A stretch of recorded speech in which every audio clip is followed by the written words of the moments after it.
പ്രവാസി welfare Dammam Kannur Kasaragod ജില്ലാ committee സംഘടിപ്പിച്ചുവന്ന പ്രവാസി സൂപ്പർ കപ്പ് മത്സരങ്ങൾ സമാപിച്ചു.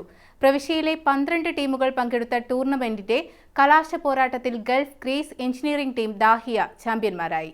പ്രവിശ്യയിലെ കാൽപന്ത് പ്രേമികൾക്ക് ആവേശം പകർന്ന് പ്രവാസി വെൽഫെയർ ദമാം കണ്ണൂർ കാസർഗോഡ് ജില്ലാ കമ്മിറ്റി സംഘടിപ്പിച്ചു വന്ന പ്രവാസി സൂപ്പർ കപ്പ് മത്സരങ്ങൾ സമാപിച്ചു.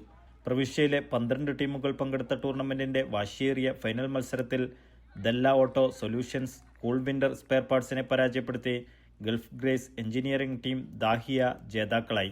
വിജയികൾക്ക് ട്രോഫിയും പ്രൈസ് മണിയും സമ്മാനിച്ചു. DIFA president Shameer Kodiyathur, business പ്രതിനിധികളായ നാസർ വെള്ളിയത്ത്, ബേനസീർ മുഹിയുദ്ദീൻ, പ്രവാസി റീജിയണൽ പ്രസിഡന്റ് ജംഷാദ് അലി, ബിനാൻ ബഷീർ എന്നിവർ പങ്കെടുത്തു. ബെസ്റ്റ് ഡിഫൻഡറായി ടീം ദാഹിയയുടെ ഫായിസിനെയും ബെസ്റ്റ് ഗോൾ കീപ്പറായി സാഹിറിനെയും ബെസ്റ്റ് പ്ലെയറായി ദല്ല ഓട്ടോയുടെ അജുവിനെയും തെരഞ്ഞെടുത്തു. ജാബിർ, ജമാൽ പയ്യന്നൂർ, സലീം, ഷമീം, സുഹൈൽ, തമീം, ഐമൻ സയ്യിദ് എന്നിവർ നേതൃത്വം നൽകി. Media 1 Dammam.